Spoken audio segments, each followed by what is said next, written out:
optimism. Subscribe, leave a voicemail, and share the show with a brother. Jodie, get us out of here! Time to abandon ship. It's great to be in the Empire today. Star Wars Escape Pod is the pod for you. There's the Republic's choice of podcast anywhere in the galaxy. If you are tuning in right now, don't go anywhere. Leave a review and make it a good one. Empire today. Empire today. I thought that was a pretty good take. Pray I don't alter my performance any further. Welcome back to Star Wars Escape Pod and another episode of Cantina Banter, where we, your hosts of Star Wars Escape Pod, do just a bit of a casual chat. And this week we have your co-host Blake joining us in the Escape Pod this week. So hello there, Blake. Hello there. Hello. Yeah, don't you love revisiting this theme? I still like the main theme better. Yeah, that's fair. I think it feels at home to me still because they all come from the same soundtrack, Right. which is the Star Wars Connect game. Giving away our trade secrets here, but Including Empire, Darth Vader singing. Is it in that one? yeah. So that little clip is from the song, but I also grabbed a snippet from a different. It's from the song or like a variation of this song where he's just singing alone without the music. And I just did some re-editing so that it works within the time frame of our Just stacked our show. Yeah, but yeah, I mean, you can find the tracks on Star Wars Connect. So man, that game is. I'm waiting for that thing to skyrocket in value. I think you still get it for like $3. I mean, so like stores. There's random things. You get a Connect for under $10. That's true. Yeah, you can get that for pretty cheap, which I think, if anyone's ever thought about getting one, good time to jump on it because I feel like it's kind of in movie. It's interesting because it's in the direction of like VR, AR, yeah, but way worse. Yeah.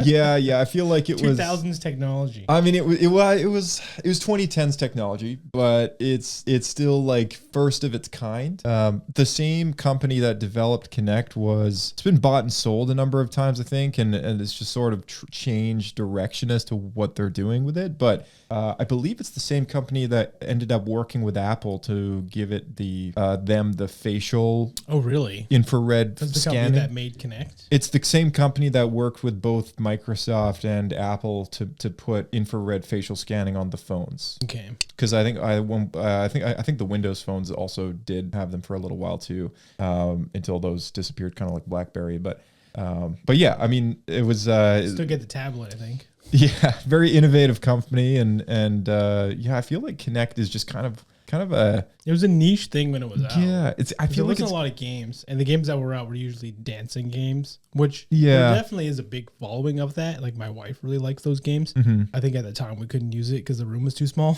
But yeah. Right. Oh yeah, that's right. Yeah. Even with that special lens you would purchase to shorten like a the fisheye lens on it and bring everything closer. Yeah. Still didn't work. Yeah. Yeah. You need a bit of space, but it's a cool game. It's a cool thing that I feel like if it's not kept alive, it's gonna die. You know what I mean? So I was looking for a soundtrack today on Spotify, which I don't know if you remember the Goofy movie, Legendary. Which one? The first one. But is that the one with the Michael Jackson character? That's the first one. Yeah. Okay, I like that one. Yeah, Powerline. Yeah. Yeah. Those are actually really good songs. Yeah. They did a really good job. Yeah, 100%. Yeah, and so we used to listen to that just as a soundtrack. Yeah. It was yeah. I got some stories to tell you after about that movie, but yeah. When I was a kid, and I still have it somewhere. I have the CD for the Extremely Goofy movie. Is the second one. Okay.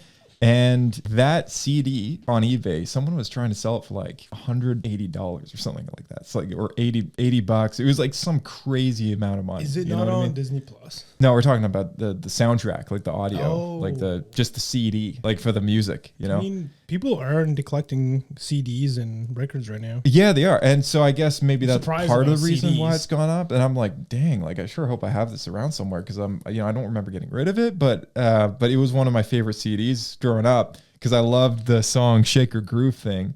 And so I loaded up Spotify. This is from the second movie. This one now is from the second movie that I'm talking about, because I was listening to the first soundtrack and I was like, I want to listen to the second one. And I know I have the CD somewhere, but I didn't want to go rummaging around trying to find it.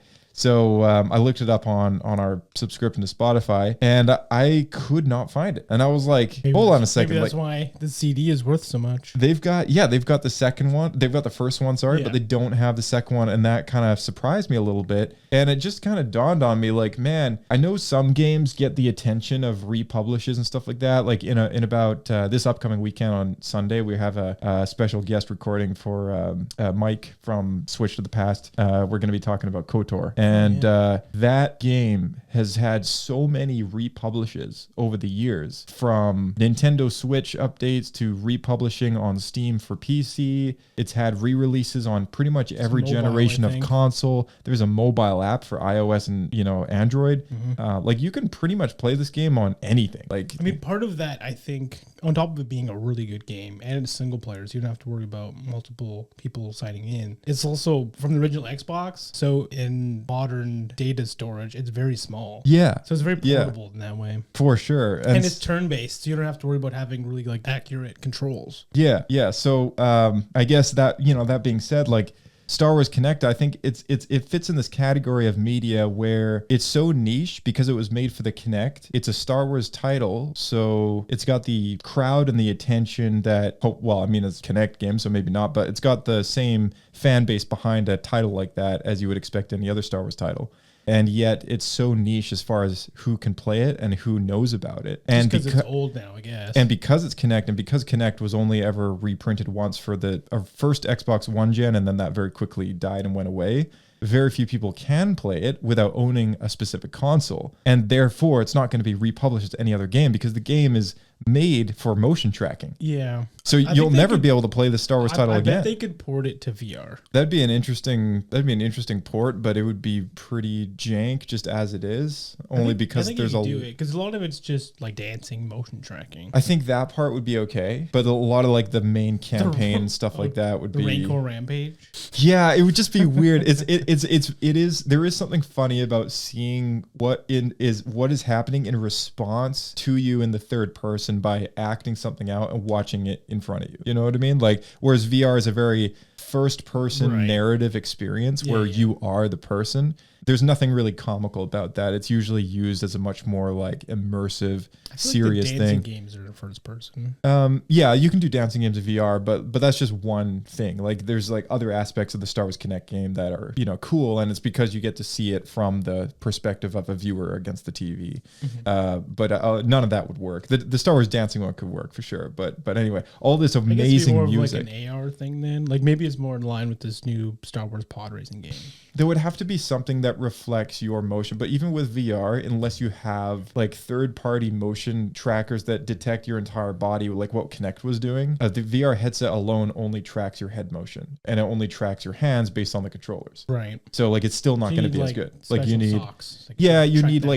you need like, I mean, back in the early days of PC VR, when people were like little startups were trying to see like what they could do to like push it forward. Oh, right. People were trying to do like haptic feedback gloves and stuff. There was like weird stuff that came out. Did that all die off?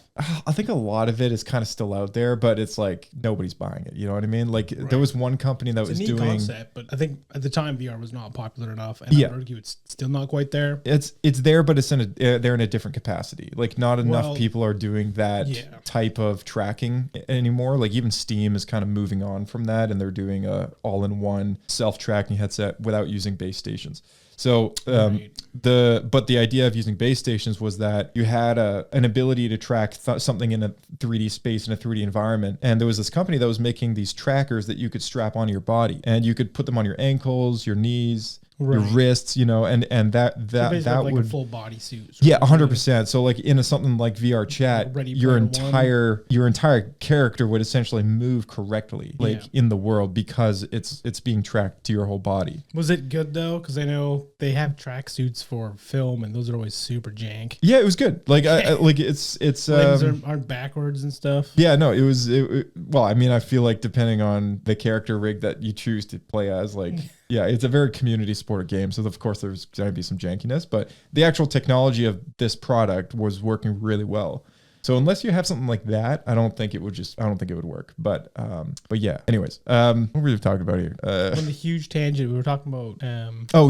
Star Wars Connect. So yes, Star Wars Connect. I feel like the music, the theme is from the soundtrack of this game. It's a game that's probably gonna be really valuable one day because it's super niche. So you're saying we should all go to thrift shops and buy it now. Yeah. So when it happens. Yeah, 100%. We could bank it. I'm calling it right now. It's going to be like hundreds of dollars one day. Do you have a time estimate for this? How long do I got to keep it in storage? 5 years. Oh, that's not that long. No, because 5 years will bring it up to about 15 years worth of time since it was published. I think it was a 2012 game. I don't know, man. I personally think this is going to go the same value as the... Actually, it might be worth a lot now. But I was going to say the E.T. and the Super Nintendo game. Yeah, man. I don't know. I feel like it's going to be worth some, but a lot of the music that they made for this, like for some, I don't know where the digital rights are with that soundtrack, but it's never dinged on YouTube or anything like that. Like it's just kind of a ghost, like a floater. No one knows about it. And it's kind of like the second Goofy movie soundtrack. Nobody knows about it. Nobody knows it exists because it's not available as a digital good for rent anymore through a subscription service like what everyone's living their life out of these days. Strange to me that I mean, the movie might be on Disney Plus, right? The movie's on Disney Plus, I think, but not the soundtrack. So like, listen to this gold. There's 70s. Yeah.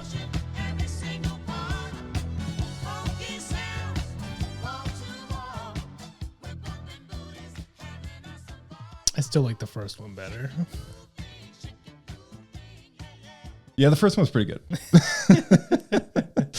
I like the first one too. But yeah, the second one's got some amazing disco songs in there that have been like redone for the movie. And they just hit the right spot. Okay, so we sort of have like an off topic. This entire episode is like kind of intended to be off topic, which is why we're doing this as a Cantina banter. But it also is very Star Wars relevant. It regards, yeah, like we shouldn't counter chickens before they hatch these days. Yeah, hopefully.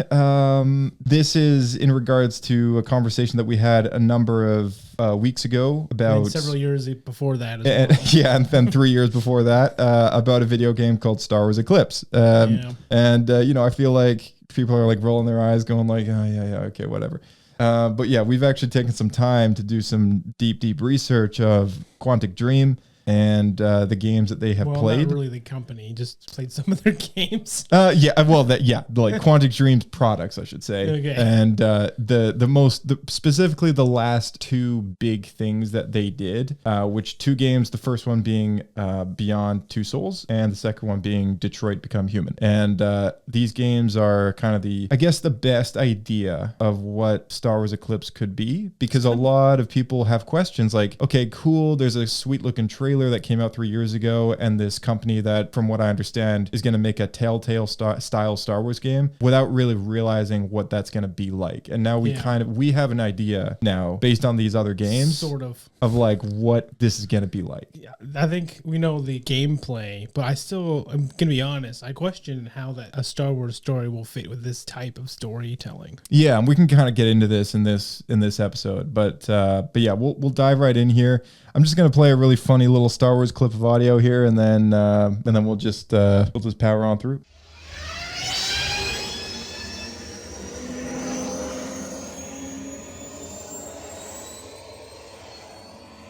Let me tell you something, man.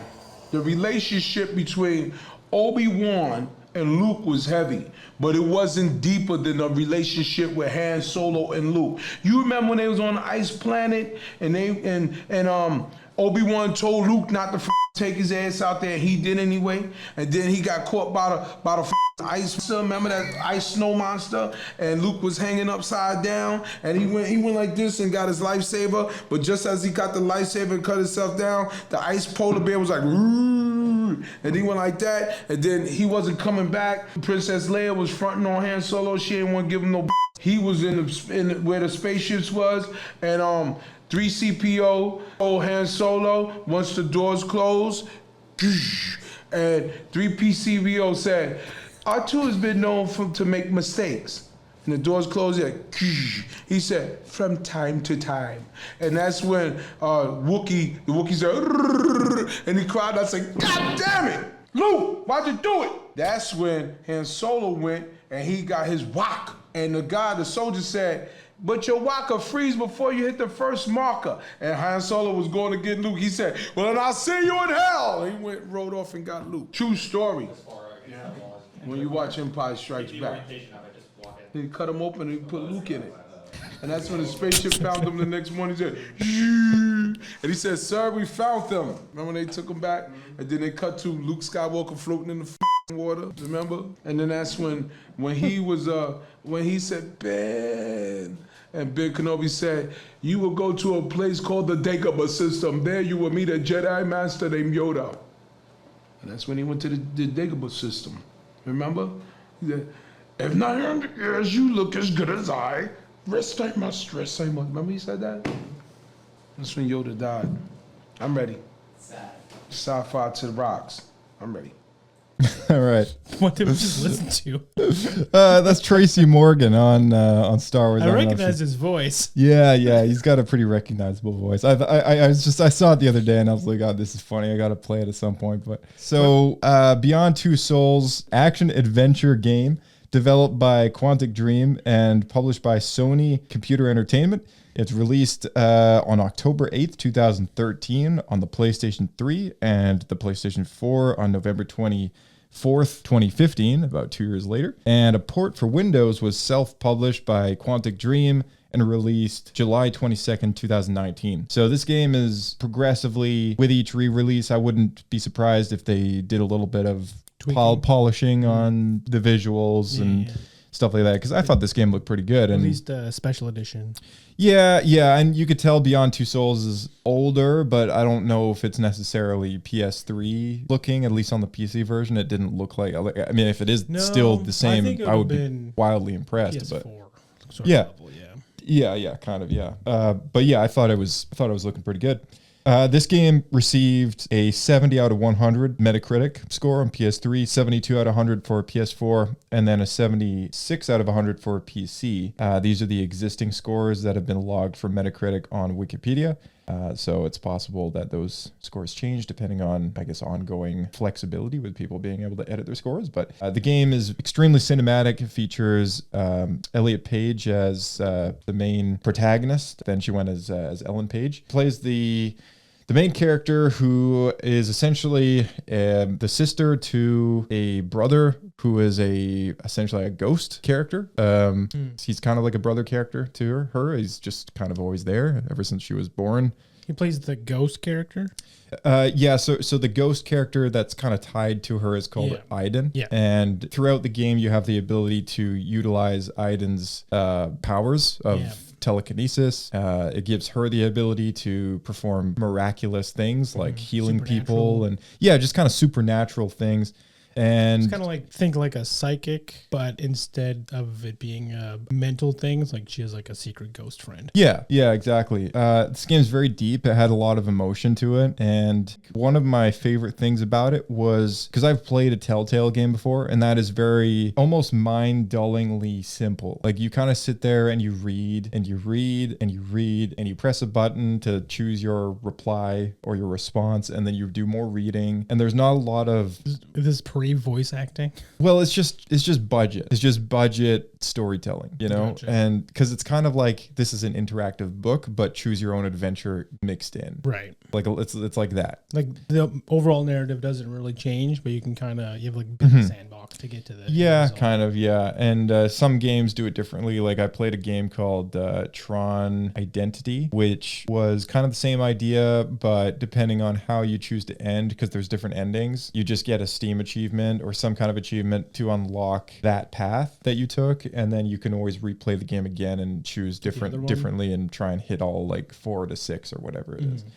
This game, I don't know the amount of endings. I do know the amount of endings for Detroit, but this game has different ways that you can end the story. And I guess one of the main things is kind of who she ends up with, the character, etc. What did you think of, I guess, the idea of being able to narratively help drive that character's story and choices mixed in with the ability to navigate that character in the world? Because if anyone doesn't know, the Telltale games, there's no moving a character around a room. Like it's all just reading, clicking a button to choose what their reply. That's not this game at all. This game is you get to control the character in a RPG-like environment, just not quite as open world as you would expect. It's very like detail oriented though, in like smaller scaled scenes, and then also take part in very detailed conversations and choose your replies and stuff like that. So what did you think of this game and its take on doing that? It definitely was interesting. I like the idea of something being very narratively driven, but I will admit at times the style of, I guess, game interaction can be a bit tedious. It's like if you want to hold up a chain like fence to crawl under it, you gotta like hold the trigger and then like mash the B button till they get all the way through. And if you screw up, then she puts it down and you gotta try again. Stuff like that was very tedious and annoying. Right. I feel like a lot of those kinks were worked out by the time they got around to Detroit, but well, I guess I was just bad at it because I was in Detroit. But yeah, I liked it. I liked Detroit better. Yeah, but I did as well. I found Beyond Two Souls. But I found part of that for me, there was a concept I thought was more interesting. Yeah. Beyond Two Souls also, if anyone doesn't know, is getting a TV series. It's in the works right now. Oh, interesting. From Elliot Page. Like this game was very, very impressively constructed, and Detroit is a product of this being such a feat, but being the first of its kind to do such a game. And, it was approached from like, hey, let's tell a story. Let's tell a really good story, but let's also tell it so that the players have the ability to drive the character almost as if they're directing the movie as it goes along. And I started to think to myself, like, as I was playing through this, because the only reason why we played through these games is that Star Wars Eclipse is coming. And this is the studio that's making Star Wars Eclipse, right? And they're kind of known for only making this style of game. Yeah. And in most of the games, so in Detroit, this is a thing, but in Beyond Two Souls, it wasn't necessarily, was that Eclipse looks like it'll feature multiple storylines and multiple characters. And that's something that the Detroit really From the trailer, nailed really well. Yeah. From the trailer, it looks like, the shot of the droid, the shot of the two Jedi facing off in the snow against those creatures coming at them. It's funny because after playing it, I do feel like the only character that would make sense with this style of gameplay from these two games would be playing a Jedi. Because you almost need superhuman abilities for the style of mechanics they use. You can be able to freeze time with Detroit, or you need to be able to use like supernatural out of body control, like using the Force. Yeah, like with Beyond Two Souls, like you could switch over to Aiden, who was able to telekinetically do things, or because that would transfer to like playing a Jedi character very easily. It could, yeah. With Detroit, you played as androids, robotic people. So I feel like playing as a droid with a lot of personality would actually work incredibly well. It would also be the problem though is the droids in Star Wars are all kind of junky, and I feel like the ability that the androids that you as the player had were pretty advanced. Oh, for sure. Yeah. I guess it depends on what they do. I fully believe that this studio is creative enough to figure that out. But fair. But yeah, Beyond Two Souls was interesting. I don't want to get too much into the story of that game and review that game because this really isn't about that game. But I just have one question in regards to that. Yeah. When did it come out? What year? 2013, I think it said. And when did Stranger Things come out?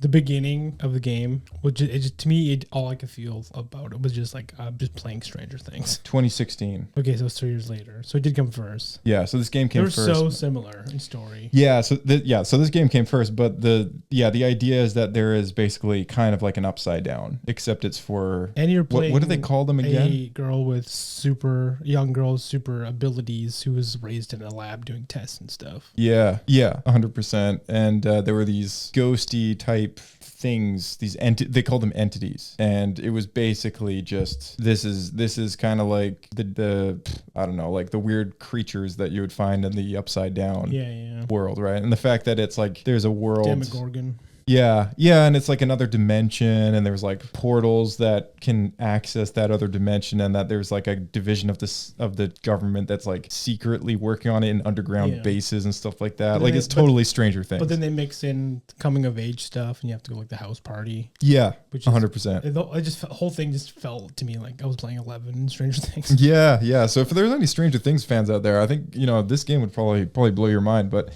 But yeah, if there's anything that this studio is definitely known for and good at, David Cage, who's the director and writer of at Quantic Dream, like he is an impressive storyteller, like a very impressive storyteller. So this game that got me really excited for, you know, the potential that Star Wars Eclipse has.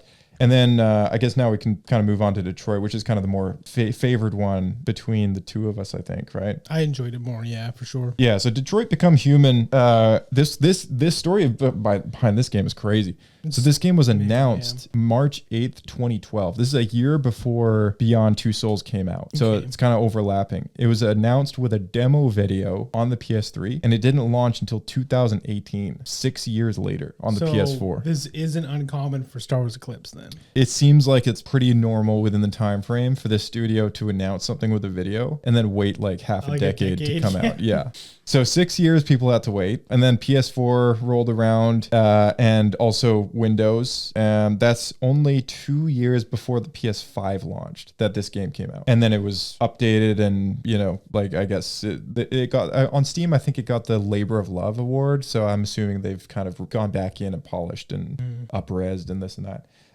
Detroit is Quantic Dream's best-selling game at 11 million units sold by the end of 2024. Based on this timeline, we could see Star Wars Eclipse launch in 2 more years, assuming that it has a dedicated team. Strategy speeds up the process. You know, that really... It still feels a long ways away. It does, but they recently, and we talked about this in another podcast episode recently in the past, that the studio has set up dedicated teams now per game. So I feel like Eclipse is now no longer sharing people's time with other things because they've been developing other things, and it's going to get the full attention that it deserves. I think what people are worried about, though, is that one of the writers or one of the creative leads on that game did leave the studio. I think it's just... Who was on Eclipse? Or just he just worked there? Yeah, I think it was one of the people who was leading that project. So I think there might be some worry there. But I don't... Like, they did confirm recently, as we discussed in the past, that they confirmed in October, I think it was, that they are still hard at work on the game. But it seems like, based on the timeline for Detroit, it would fit within reason that within 2 years we would get news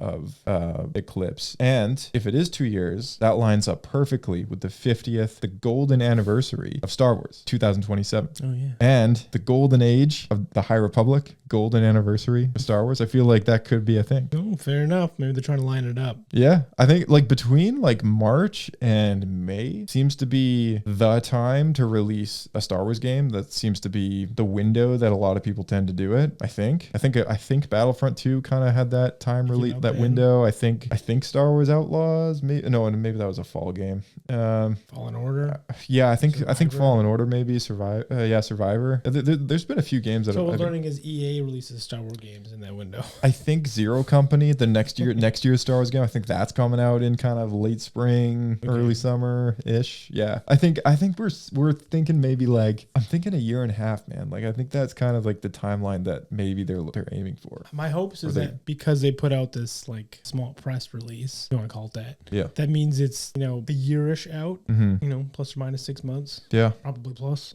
Yeah. But guess we'll see. Yeah. I have to admit, it's been such a sad state of affair for Star Wars games for like the last decade. It has. There was a big period of time where it just slowed down way too much. It's still slow now. It's still slow, yeah. Well, I mean, Outlaws was the most recent one to come out, and then it got a bunch of expansions. But it seems like it's like about one game per year. I wish that. Like, there's been years where we haven't had anything at all. Okay, so more recently, I mean, no. But more recently, I feel like... Because right before that was Jedi Survivor, right? Oh, was that like a year before it? If you count the VR games, the XLab ones? Yeah, the XLab ones, like it kind of works out to maybe once a year, but... Yeah, I don't know if those count, because those are more like tech. Yeah, like if we're talking...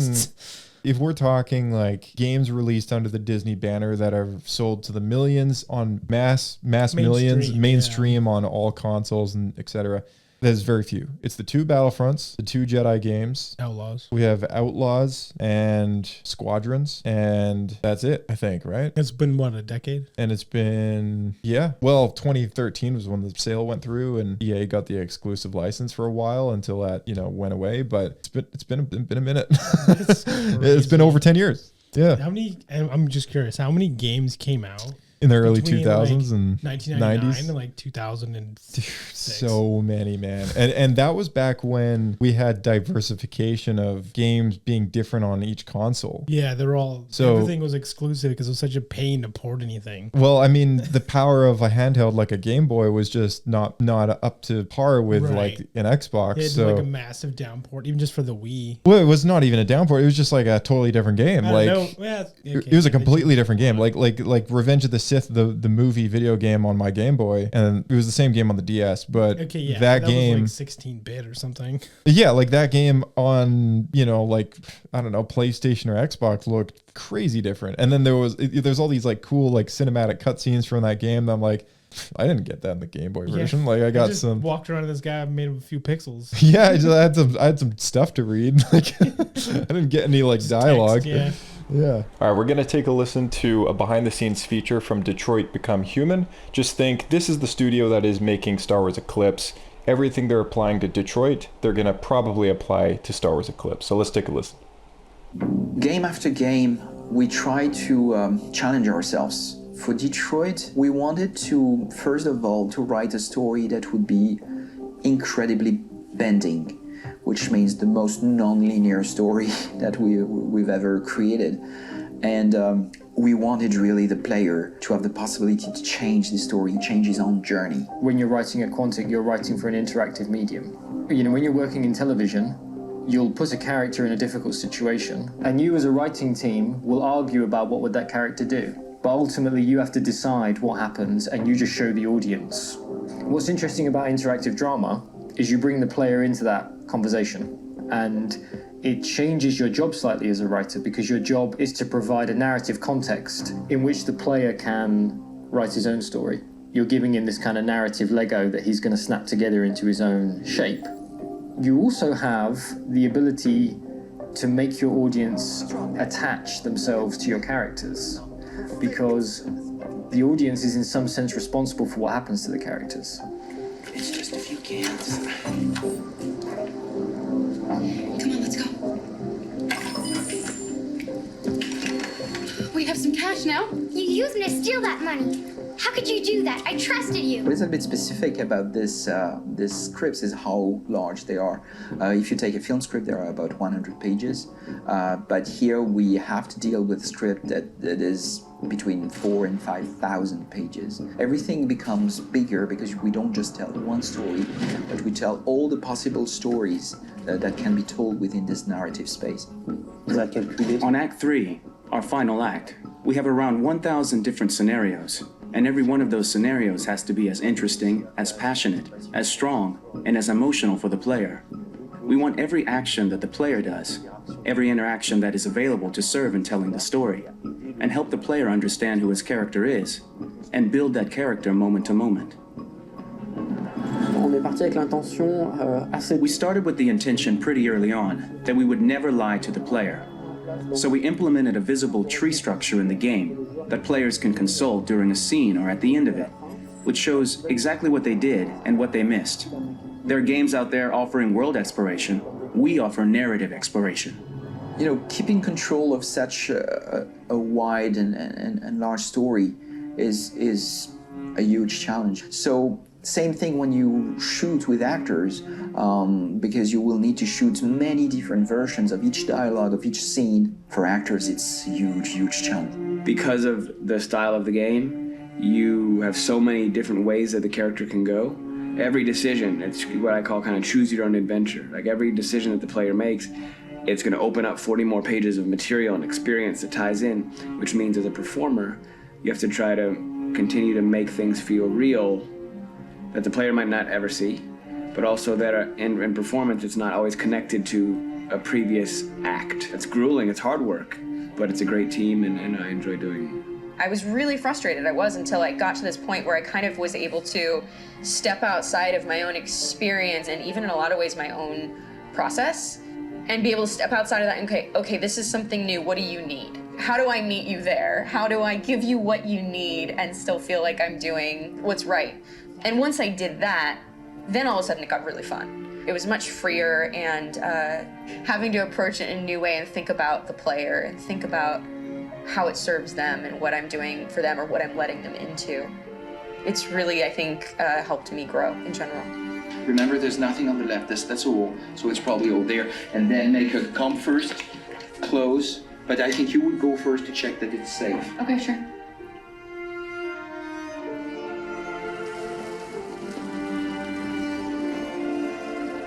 The most enjoyable thing about working in performance capture on this kind of project is that if I shot a film, I would get to do one of these endings. I get to do so many different things as Connor. Your head goes all over the place because you're trying to keep track of basically 4 different storylines for each different response. What's the name of my dog? Buddy? Scout. I think it's Jack. I can't remember. So I worked with physicality a lot because it was a good way to anchor myself in these different rings of the tree as the story grows out. I know where that is physically in my body, and then I can switch more continually on set, and it'll be entirely up to the player to determine what order those things come out and what they look like from a distance. Like if you're playing through it, the culmination of all of that will be their version of Connor. I'm faster than you, and I don't feel pain. You don't stand a chance against me. Listen, asshole. If it was up to me, I'd throw the lot of you in a dumpster and light a match to it. Shooting action scenes at Quantic Dream is a real challenge, because these are scenes where the storytelling has to continue. It's not an action scene just to have a dose of adrenaline. The stunts have huge consequences on the rest of the story. It's really a moment where we implicate the player and tell him that the choices he makes during an action scene will have a direct impact on the evolution of his story. My biggest challenge on Detroit has been managing the large number of animations that we received from motion capture. Detroit features more than 37,000 animations, which is a huge amount to handle on a daily basis. You have to realize that the player, in his first playthrough, will miss certain scenes. This also means that we had to think of, conceive, and produce all the potential story paths. The characters' costumes, the places, day or night, the weather. Did the character get shot in the shoulder? Did he get injured? All this consistency forced us to produce a lot of graphic assets in order to, quite simply, allow the player to have true continuity throughout the story. Honestly, we were even surprised by the challenges that come with such a big tree structure. And we did our best to guarantee quality across all the game and make sure that whatever path you choose within this narrative space, you will have an equally good experience. Detroit, it got 80 out of 100 Metacritic for PC and 78 out of 100 for PS4. Very impressive game. What did you like most about this one? Honestly, just the level of depth that they put in. Like, even at the beginning, you're like, the morality you feel was pretty intense, especially early on with the story with like the daughter with her burnout dad, who's like a drug addict. Yeah. That was crazy. I was so surprised that something like that was in a game. Yeah. Like it took it to a new level. And to be honest, I wish they did it in different orders, just because doing that, which was like really intense, because it's when you break out of your AI loop. And then the next one was the guy who working for the artist. Yeah, working for the artist. It just felt so much less impactful than the previous one. That one gets really intense later. Yeah, so for anyone who doesn't know, Detroit has 3 storylines, whereas Beyond Two Souls only had the one storyline with the one character. But a lot of time jumps. Yeah, with a lot of time jumps. That was kind of, that was the gimmick of that game, was that you were kind of playing different chapters of her life in completely not in chronological order. There's an option I saw in the settings to play the game in chronological order, but I guess the director's intention was that you didn't. Yeah, it's probably so you get pertinent information as the story progresses. Exactly. But yeah, Detroit had a very cinematic experience about it, very chronological. It felt like you were literally in the director's chair on a immersive movie set and being able to make decisions for the characters as they did things and react when they had to do things. And sometimes I just kind of got lost in the story and I put my controller down and then something happened just as a split second. And if I didn't click a button or respond a certain way, that's annoying. And it was like, oh man, like I almost forgot that I'm playing a game here, because like I was watching a cutscene and I was like, man, this is amazing. Like it was so so well done. And when they shoot these cinematics for the game, they shot them all in motion capture with the camera, like a virtual camera being driven by a person, you know, being able to get those angles and those shots that what you expect. Basically the same way that they make Avatar is how they made this game. And they would film and direct these variations of how that scene would go based on whatever player choices that you have. And that was like one of the coolest things, I think, to me about Detroit. There is 40 possible different endings to that game. That's crazy. Depending on what you do. And what I liked most about Detroit as well is after every level, you get to see on like a node graph how your choices affected that character's story and what paths you didn't take. Yeah, exactly. Yeah. And I was like, oh man, that is so cool. Like I'm able to see like this pivotal decision that I had at one, because not every decision is like pivotal, but like some of them really are. And you get to see like possibly what things I would have missed, but it doesn't show you what unless you go back and replay the level and do that over again. It does say don't replay anything until you've finished the initial story, just so you get the full cinematic immersion.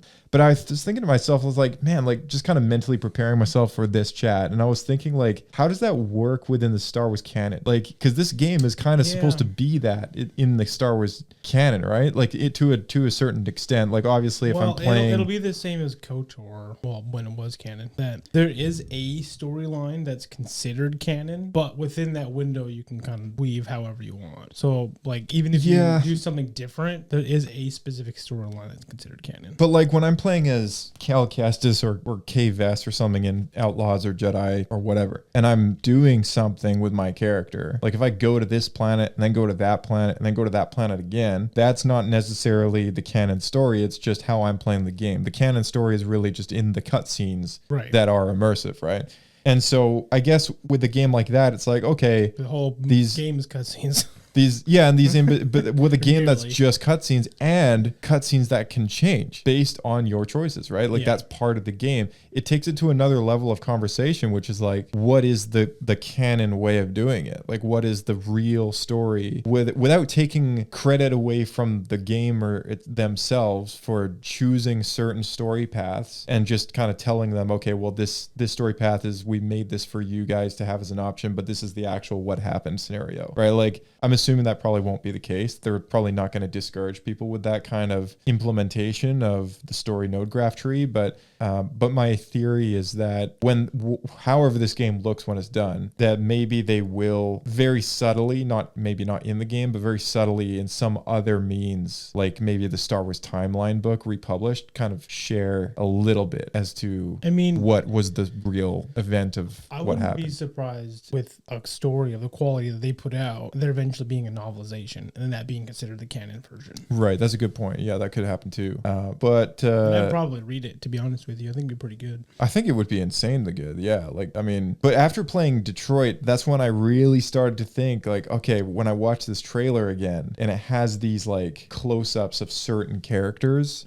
like, oh, maybe this means something. It's not just random shots of like a droid in a desert and like, some like. Did you watch the Detroit trailer? Some Duros guy, right? Try to see in the Detroit trailer how relevant it was to the game comparatively. I watched like one or two trailers. So I watched the trailer that they introduced the game's premise, like back on the PS3. That one was kind of interesting. It's actually a prelude to the story of the game, which was cool. But and then I watched one of the trailers for the game, and it was very artistically driven. It wasn't necessarily a cinematic kind of movie trailer like what Eclipse is. It was more like the character kind of narrating the scenes of Detroit, and then you see a close-up of them, and then they walk away, and that was it. I didn't see any. There might be other trailers out there that exist, but yeah, I don't know. What do you think of that? Like, what do you think of the, like there was a Duros close-up, like that smuggler guy. Yeah. There was a droid. There was the Jedi. There was the Jedi fighting on the bridge. So there might be two different Jedi stories that you might play.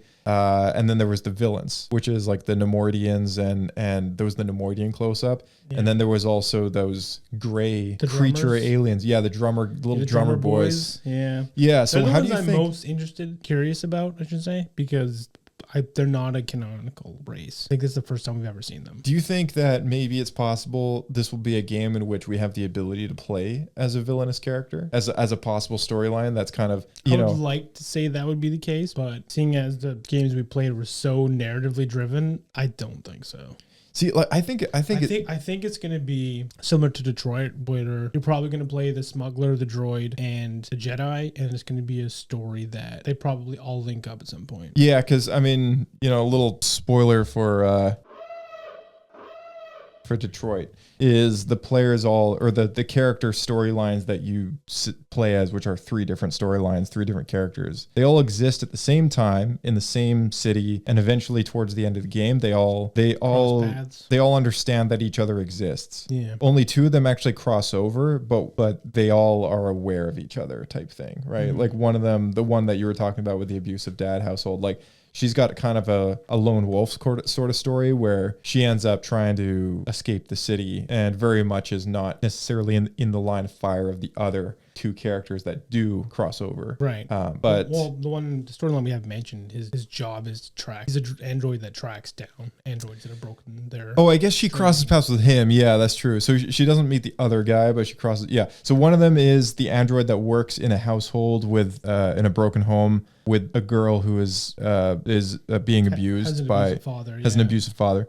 One of the other storylines is an android who is supposed to be the top model of the time, and he works for essentially law enforcement, and he is a detective that helps law enforcement track down rogue androids that have like gone nuts or gone crazy or whatever.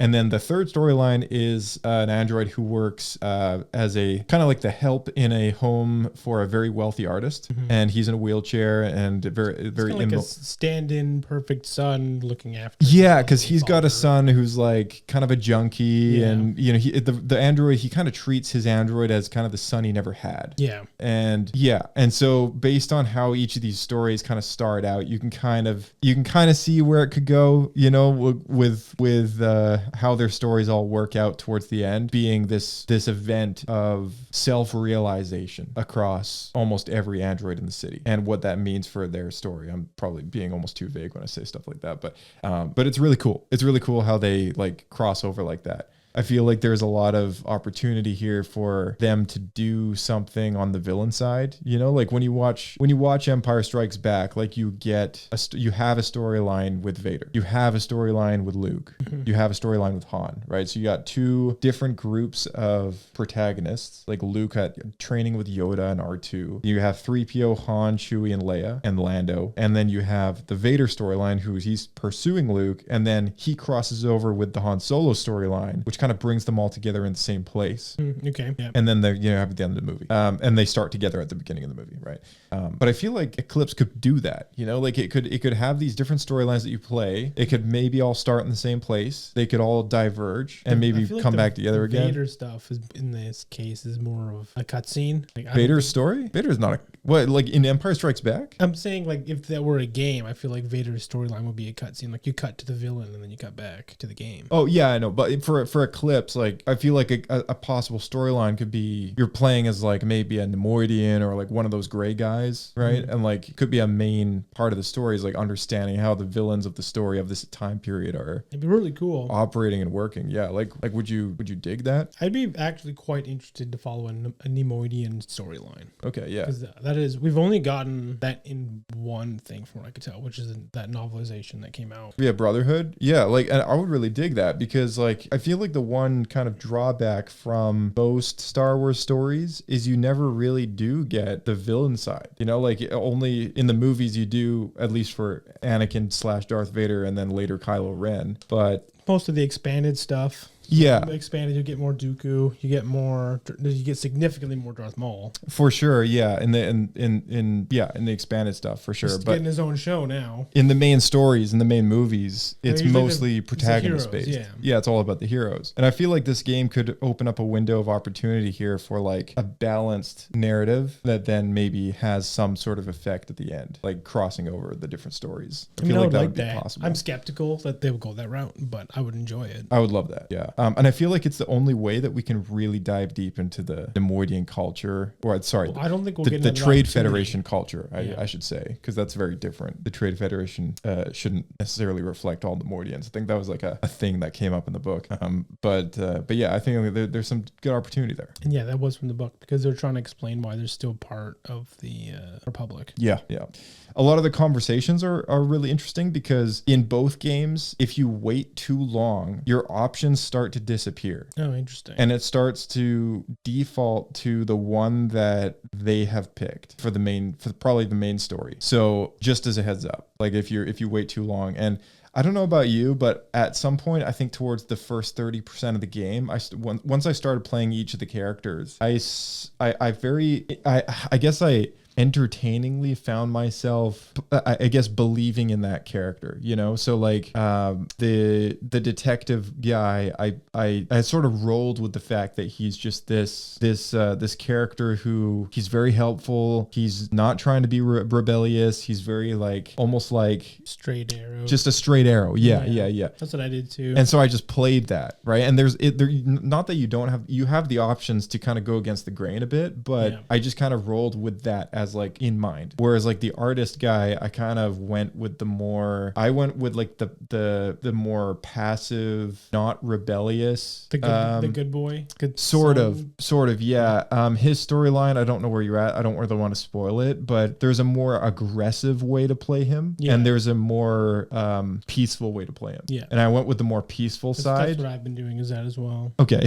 Right. I think we're playing very similarly then. And then it feels natural to that character. It does, yeah. You start to kind of find a rhythm with the storyline. You start to realize, I guess, and you're kind of maybe subconsciously making those choices for that character, right? But I think it's also because when you're introduced to the character, it kind of gives you a bit of a flavor. Yeah, and every time you transition, because it very cinematically transitions to your other character in a different storyline when that happens, kind of like a movie, you know, and it's almost like you're naturally just shifting gears. It's like, oh, now I'm not playing the straight arrow trying to find that other character that I'm playing as, you know. I'm actually like, because anytime I'm playing as that character, I'm now rooting for that character, and you can kind of feel that transition like mentally in your head. You're like, okay, now I'm making decisions like this. Now I'm making decisions like that. Not one of them you're playing feels like they're the bad guy. Yeah, and as the girl, what's her name again? Kara Kara? Yeah. I think. So when I played as Kara, I was playing her very like protective over the kid, motherly, but also like kind of aggressive against the father figure in the household. From the beginning. Yeah, sort of. Yeah. Did you shoot him? Is that an option?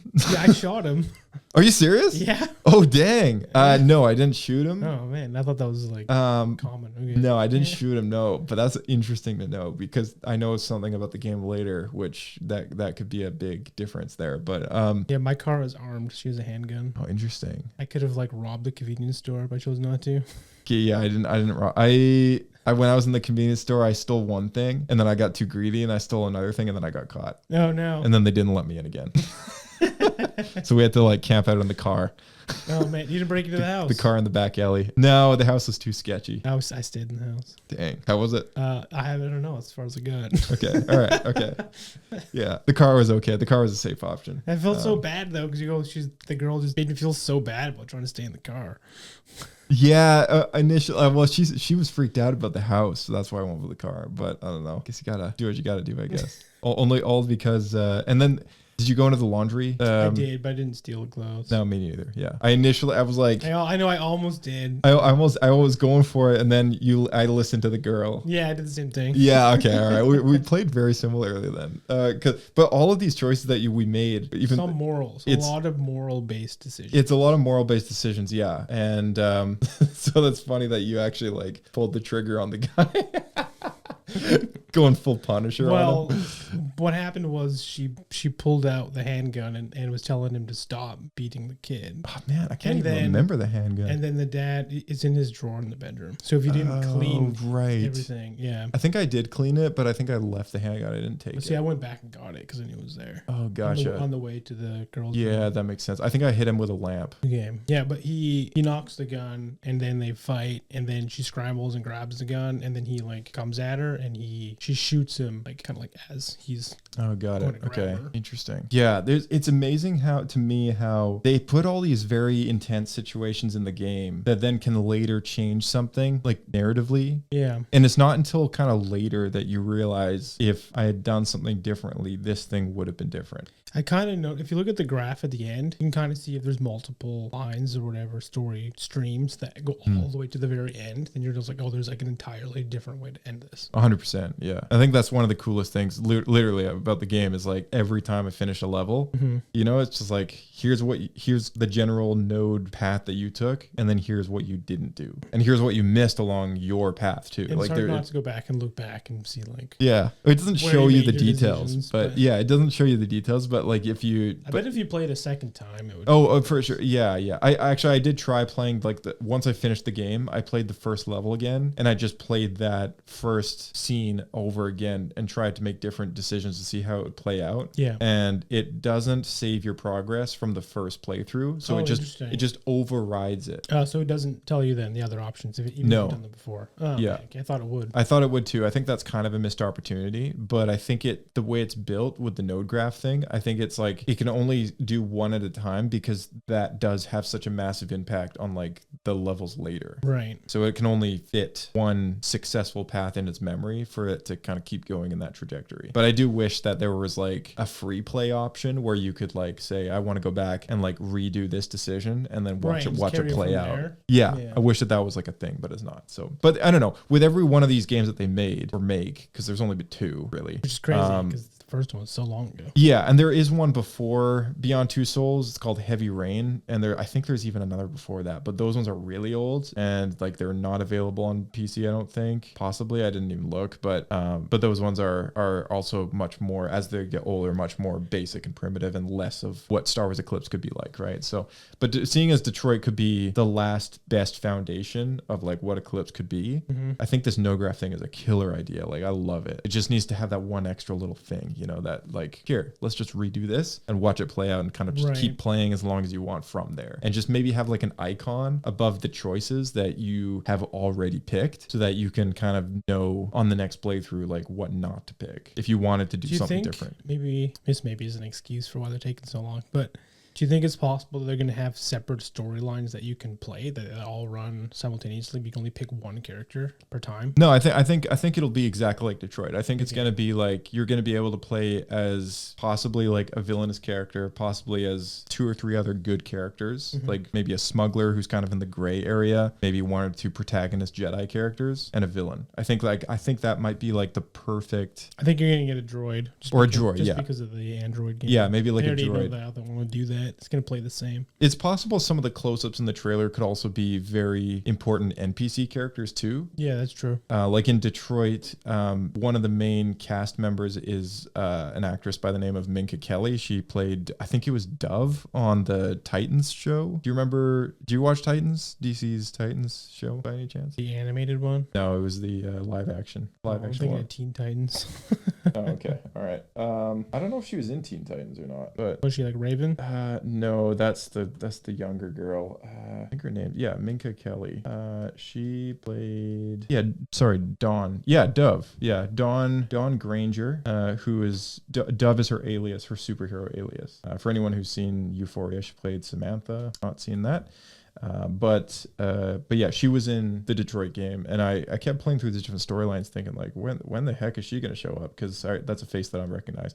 And it was like, I think it was like halfway through the game, or at least what felt like halfway through the game, but it was actually like probably closer towards the beginning, come to think of it. And I was like, wow, what the heck? Like that's crazy. Like that now I'm just kind of getting there, but yeah, she's like a known actress, and she played an important character, and she played a character in the story that you'd never play as. Okay, yeah. So what I'm saying is an NPC character then. Yeah, so what I'm saying is maybe you're right. Maybe the droid could be an NPC character. Maybe it's playable. Maybe the Duros is NPC, not playable. You know, like there's some characters in the trailer that might be important to the story, but not necessarily a playable character. Yeah, I guess the question is if they're based on real people, because another character in the Detroit game. So when you're playing as the cop android, the police officer he gets assigned, like that's a real actor as well. Yeah, and played by Star Wars legend Clancy Brown.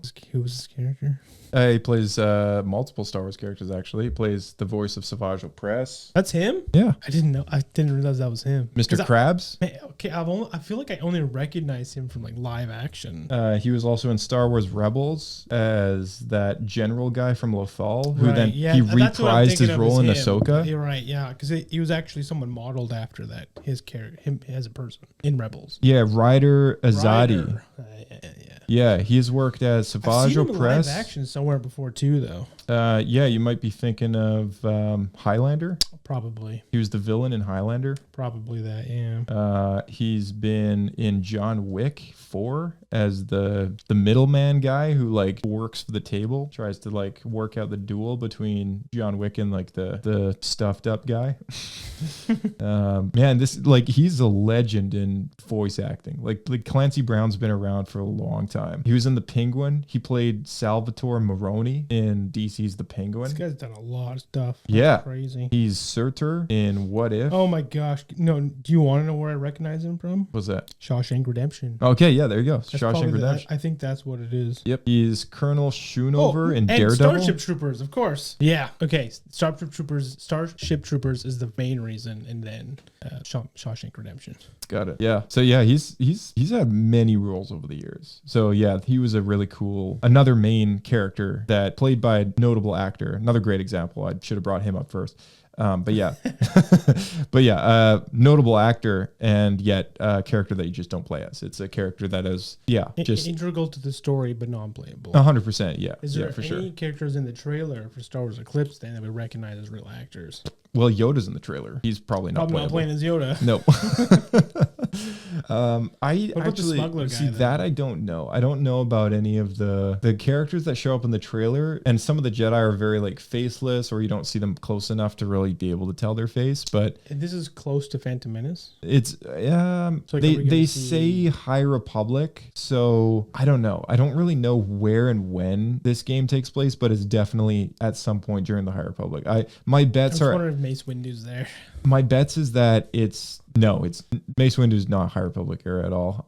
My bet is that it probably takes place long before the Acolyte show. Interesting. That's my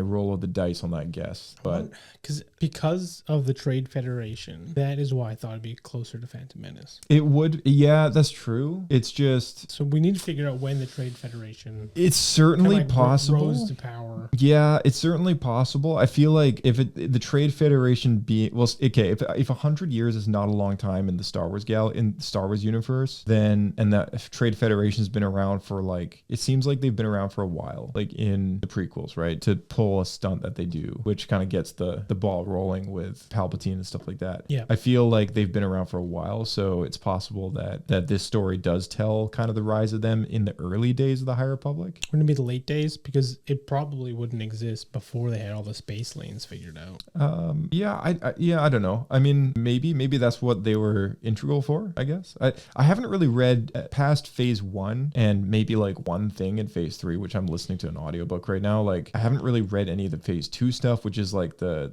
preemptive story. And right, so that was a prequel. So yeah, I don't really know. But I think that's what's cool about this game is that it might actually tell us that story, right? That'd be pretty neat. Yeah. I don't know. Is there anything else you want to bring up about this game before we start to close here? I feel like we've talked about all we can until we get more information. Yeah. Okay. Well, if anyone has any questions about the game, I mean, you can always email in and just kind of write to us. Like we never typically hear from too many people, but yeah. I also did want to send out a big reminder to everyone. We did have our episode number 400 recently, only as of this episode dropping 2 weeks ago, and there is an ongoing vote happening for the number one team. It's me. The number one team that was able to heist Palpatine's vault. So if you're confused about that, go and listen to our super fun packed game show episode, which was episode number 400, and let us know your favorite team. Shoot us an email, shoot us a tweet. If you're on Spotify, I don't know, like respond to the poll, I guess. Yeah, because we can't announce the winner until people actually vote. That's right. Yeah, we've had some votes rolling in, but we do want some more. You can also, if you're listening on YouTube, drop a comment because that's also a really solid way to leave a vote. Let us know. Let us know who you want to vote for. Thank you for that. Good transition. All right. Looking forward to the next episode. And I guess we will see you in the next one. See you out there. Keep flying.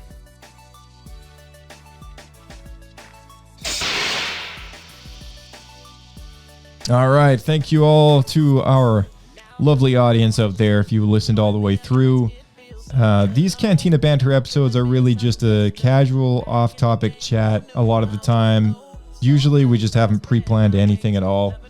This was kind of a weird week where we did some kind of pre-planning by playing 2 video games in order to get a good idea for what this studio is building, which is the next biggest Star Wars game, arguably other than the third Jedi game in the series. I think this one is kind of blow everyone's minds as to just how amazing it could be. So if you're curious, if you have more questions about this game, I mean, I also recommend just playing it for yourself. That's honestly the best way to do it. Look for those Black Friday sales, and it's probably a great time to buy it. Detroit is our number 1 pick from today, and probably the best idea that you're going to get in order to hype you up for Star Wars Eclipse. And even if you're not hyped for Star Wars Eclipse, it's just a solid game. So go and check it out. May the Force be with you guys, and we'll see you in the next episode of Star Wars Escape Pod.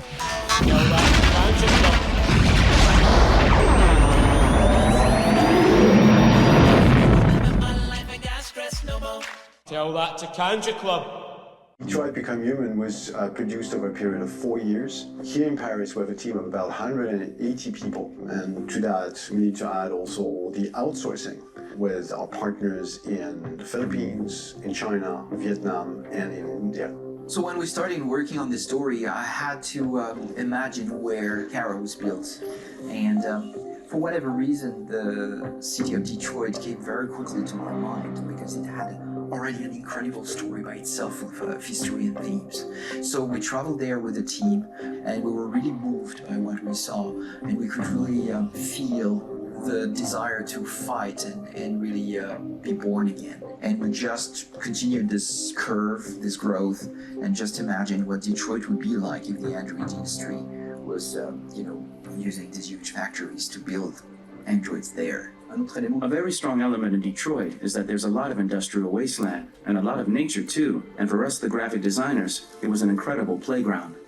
The destroyed zones which we wanted to preserve, we appropriated them to turn into something else. Then in the areas that needed to be rebuilt, we were able to imagine our Detroit of the future. We didn't want to make a science fiction universe, but a world of anticipation. If we chose science fiction, we could have imagined flying cars, extraterrestrials, but those things are very far from our current everyday life. Anticipation is more about gleaning from our contemporary reality, the one we know, because Detroit is set in 2038, and 2038 is tomorrow.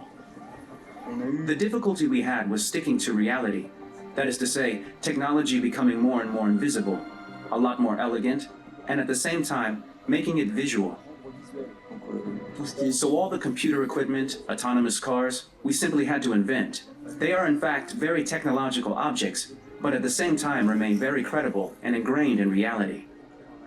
To create a cohesive universe in the fashion and clothing of the human characters in 2038, I didn't want to put an accent on strange shapes, or really vibrant colors, and things we wouldn't know.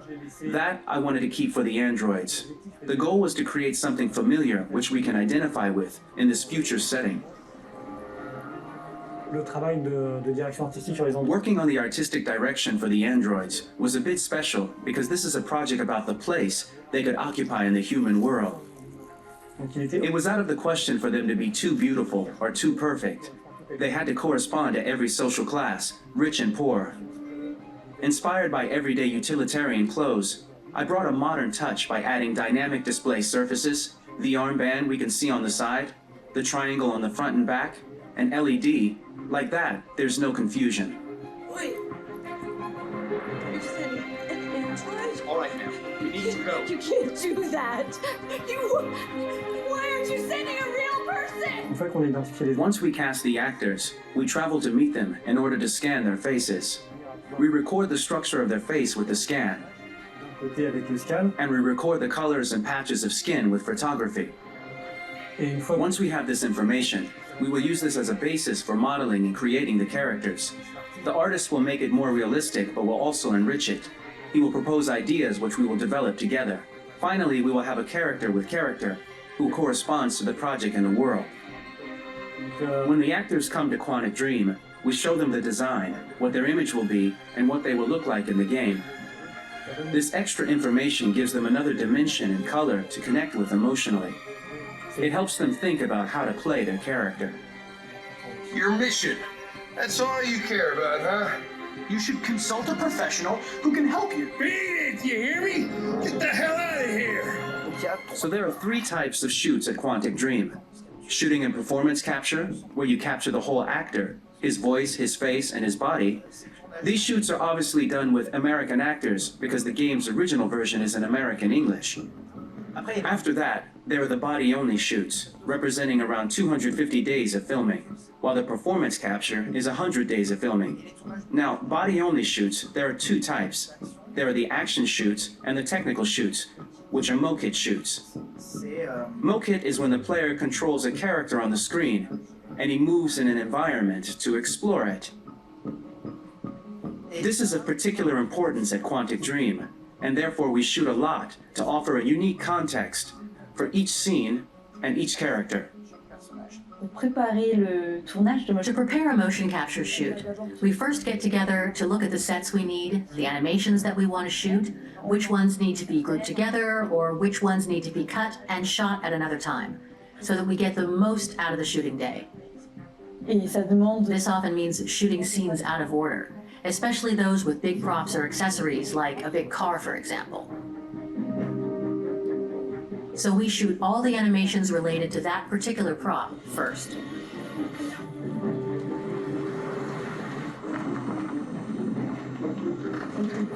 The biggest challenge for the mocap team was shooting a Spider-Man mokit. We had to build a wall and attach an actor to a harness with cables so we could pull him up and render him climbing. The shooting on this game total took about, I would say, more than a year, between 1 and 2 years, with about 300 actors on set, so it's quite a massive production. But so much happened on this set, between the stunts and the shootings with a little girl and all these great actors that we had. It was really a very, very memorable journey for the team and for myself. Today, Detroit has over 37,000 animations. When we retrieve the motion capture data, it's just a cloud of points, which represent all the markers worn by the actors. From this cloud of points, we have a phase called retargeting, which gives us a skeleton. This skeleton will be applied to the characters of the game. There is still work to be done, but this gives us the main movements. Since we are working on something very realistic, we must recognize the actor and also recover all the emotion he expresses in his performance. We use a system of facts, an identity card for each actor. We make the actor do a whole range of facial expressions. Then we recover all the expressions and paste the animations on a puppet that Jan has prepared. I then recover and refine these poses. I might stretch the lip, reinflate a cheek, tiny details that make the finished product really capture the actor. Because of the nature of our mocap system today, when we receive the animations, we're missing eye movements, and so the character has that dead look. He really has no eyes, so then it's a big part of the work for the animators to find the regard of the actor in relation to his position, in relation to the body, etc. It was crazy when I saw the newest model for Karat, because they've been working on it, and this was the first time I literally jumped in my seat. It not only looked so much like me, it was the fact that it looked so lifelike.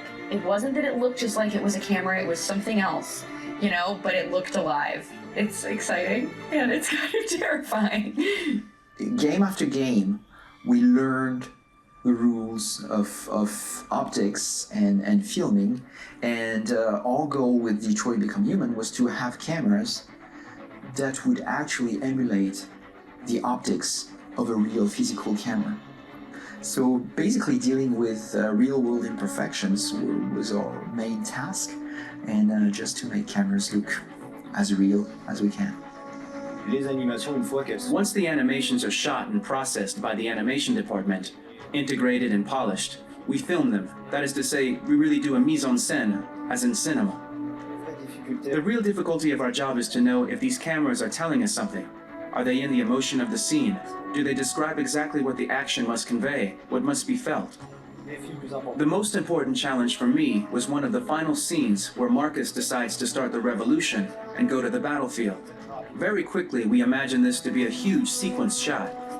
We wanted the feeling of a cameraman running behind us, while showing Markus, the androids who help him, the person shooting at us, etc. Above all, it was necessary to say to oneself, this scene is very violent but does not glorify war. On the contrary, that war is something improbable and absurd. It was really a fun challenge. The idea was to say we have 3 characters. We would like each of them to have a specific cinematography. We wanted Kara to be much more filmed with some kind of handheld camera, to have something very living, very breathing. For Connor, we wanted something very cold and very perfect. And for Markus, we wanted something epic and spectacular. So it was about the filming, but it was also about the photography. So we worked with a director of photography to give each character a different lighting, different key colors. Each of them would have their own worlds. And finally, we worked with the composers, so they would create a specific sound for each character, so each would have his own world and his own style.